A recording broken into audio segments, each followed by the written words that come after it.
ladies and gentlemen. You're watching the Illinois State News, Channel 4, at 8. I'm Zachary Turner. And I'm Natalie Irwin. Tonight's news is on the growing Indian movement taking place in our state and many of the other western states as well. That's right. As many of the public knows, President Jackson's a Westerner, as well as a well-known frontiersman. Due to the Western movement of our great nation, the President believes it is time to move these Indians out of our land. That's quite right, Zach. President Jackson is working with the Indians to form treaties moving the Indians out west of the Mississippi. These treaties are, however, often signed at gunpoint. Many Indians of the South were forced to leave their homes when white settlers began to move south into Florida. When many of these Indians revolted against the settlers, it brought on the costly Second Seminole War that is still going on today. After some of them were being defeated, they began to move westward. However, some did stay in their homelands. As many Indians were being moved, very little was planned out about their settlement. Many Cherokees were formed far from their homes in the dead of winter, bringing about what is known as the Trail of Tears. Many of the Indian removal projects are still occurring today. We will come back to the subject if any more news is presented. In other news, President Andrew Jackson's first step in office was removing many of his political opponents. Jackson replaced them with supporters. This became known as the spoil system. The name of the spoil system came from the expression "to the victor belong the spoils." This spoil system became common in some northern and western states. It's also been used in the federal government. Jackson was very straightforward when using the spoil system. In general, Jackson removed office holders that he suspected were supporting his political opponents. All of these office holders were men. Jackson only replaced 1/5 of the office holders. He did this because he did not want people in his office that did not support him. Jackson believes that the spoil system will improve our government. He is quoted saying, "Any person is as good as any other." Jackson also believed that as many Americans as possible should learn how the government worked by experience. We'll be right back with another top story you don't want to miss. And now a word from our sponsors. Hello, ladies. Look at your man, now back at me. Now look at your man, now back at me. Sadly, your man is not me, but he could smell like me if he used New Spice body wash instead of that fruity woman soap you have in the shower. Look down! Now look up! Think where you are. You are watching this, you are not with me. Sadly, you are not with me. But I am in the wilderness, and like a pure man, I shall now swing this massive sledgehammer. Hurrah! I could do this because of New Spice body wash. Hello again, ladies. Yes, that's correct. You're in a tree with the man your man could smell like. How did I get in this tree? New Spice body wash. Yes, that's right. You're about to get into a car with the man your man could smell like. And guess what? I've got chocolates. Shazam! The chocolates have turned into 2 tickets to that thing you love. That's right, ladies. Whenever your man uses New Spice body wash, the possibilities are endless. Welcome back. You're watching the Illinois State News today. Now for another top story. President Jackson's administration is increasing the use of nominating conventions. The political parties meet and nominate delegates to run for county offices. Since President Jackson was put into office, this practice has spread all the way to national politics.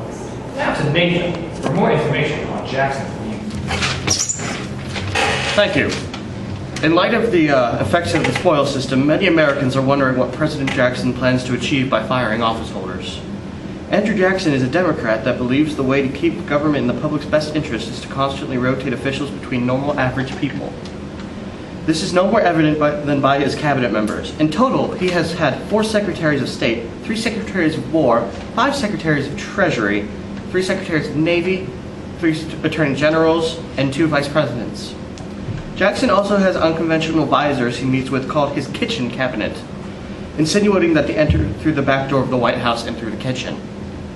Jackson was recently quoted as saying, "It is to be regretted that the rich and powerful too often bend the acts of government to their selfish purposes." Thank you. Thank you, Nathan. And now to Emily for the news on the Black Hawk War. In the Illinois and Wisconsin Wisconsin territories, a man known as Black Hawk, chief of the Sauk and Fox Indians, has led his people in battle against the whites that invaded his homeland in 1832. Starting in about 1804, several Sauk and Fox chiefs signed a treaty with Governor William Henry Harrison in which they surrendered about 51 million acres of land east of the Mississippi River. Black Hawk refused to recognize the treaty. With that, Black Hawk demonstrated his resistance to the U.S. government by joining the British in the War of 1812.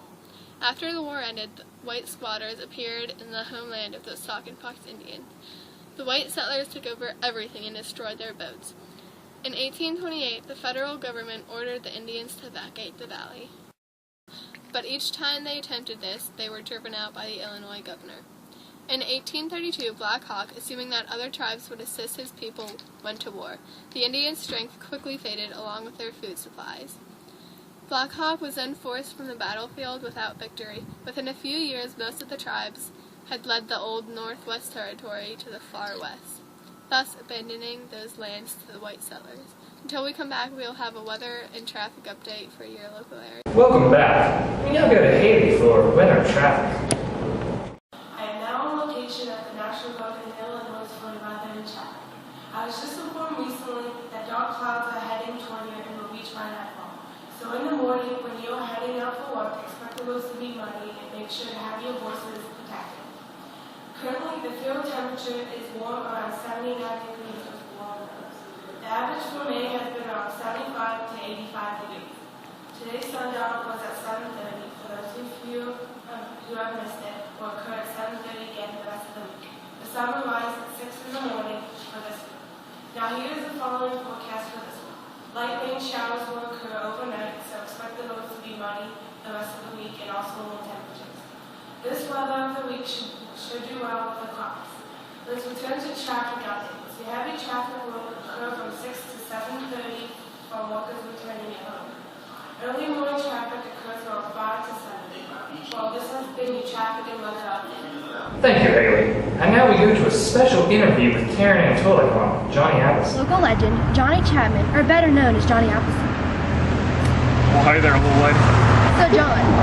Oh, ma'am, please, if you wouldn't mind, do call me J-App. I've been walking around these parts trying to get something new going for me, help my image. Just gotta get with the times. Alright then, J-App. I've been If you don't mind my asking, why is it that you wear that pot in these old nasty rags? No, ma'am, I do not mind at all. You see here, I've been living all around these parts, just going where the good wind blows me. And you do see, sometimes I do get a hankering for a little grub down in my stomach. Just take this here pot, slap something right there down on it. Also, killed a wild coon, this here pot, good meat pie. That sounds pretty nasty. So what is it that you're doing wandering around these bread baskets? Well, you see, ma'am, I'm a big believer in the apple. These little guys are the best darn fruit on this side of the Mississippi or any other. I walk around here planting seeds so other people can enjoy them just like me. That's very kind of you. So where do you stay when you're wandering? Well, you see, ma'am, sometimes a family, blessed souls, will take me for the night. Other times, just lie out in the sun. Well, that's all the time we have. Thanks for watching the special interview. So what time do you get off work? This is sports. On the 25th of June, Jem Ward announces his retirement when challenged by James Burke for his English title in boxing. Ward nevertheless refuses to concede his title.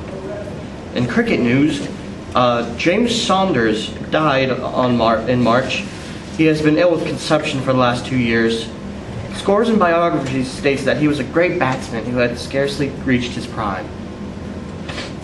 In horse racing, Galata wins the 1,000 Guinea Stakes, and Archibald wins the 2,000 Guinea Stakes. And that's all for sports. Thank you. Remember me, haters? That's right, we got the chef from USBP, United States Bacon Plate, here at Bert's Bacon Bunker. We're making bacon, again!